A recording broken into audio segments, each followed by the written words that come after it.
Salam, hər vaxtınız xeyir. Dissertasiya işi necə yazılmalıdır? Tədqiqatın mövzusu müəyyən olunur. Mövzu aktual, yəni dövrün elmi və pedaqoji tələblərinə uyğun olmalıdır. Seçilmiş mövzu həm praktik, həm də elmi əhəmiyyət daşımalıdır.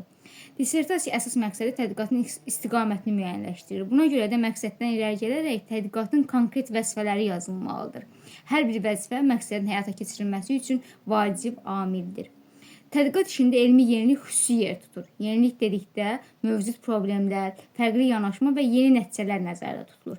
Dissertasiya mövzusunun aktuallığı və onun elmi və praktik əhəmiyyəti əsasdır.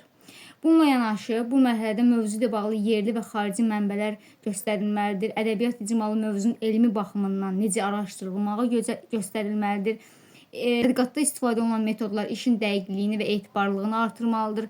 Metodlar mövzunun xarakterinə uyğun seçilməlidir. Məsələn, müşahidə, sorğu, eksperiment və yaxud da analiz metodlarından istifadə ediriksə, bunlar hər bir dissertasiyada göstərilməlidir. Təcrübə hissəsində aparılan işlərin gedişi və nəticələri təqdim olunmalı. Burada əldə olunan faktlar, cədvəllər, qrafiklər göstərilməlidir. Təcrübə nəticələri nəzəri hissə ilə uyğun olmalıdır. Dissertasiyanın sonunda aparılan tədqiqat nəticələri ümumiləşdirilməli. Burada əsas qənaətlər və müəllifin təklifləri qeyd olunmalıdır. Təklif gələcək tədqiqatlar və tədris prosesi üçün faydalı olmalıdır. Ədəbiyyat siyahısı. Ədəbiyyat siyahısı əlifba sırasıyla tərtib olunmalı. Hər mənbə haqqında tam məlumat verilməli. Eyni zamanda əlavələrdən, şəkil, qrafik və yaxud da cədvəllərdən, anket nümunələrində yerləşdirilə bilir. Siz də peşəkar şəkildə dissertasiya kurs işi təqdimatı hazırlatmaq istəyirsinizsə, araşdırılmış elmi əsaslara söykənən və plagiatsız iş üçün müraciət edin.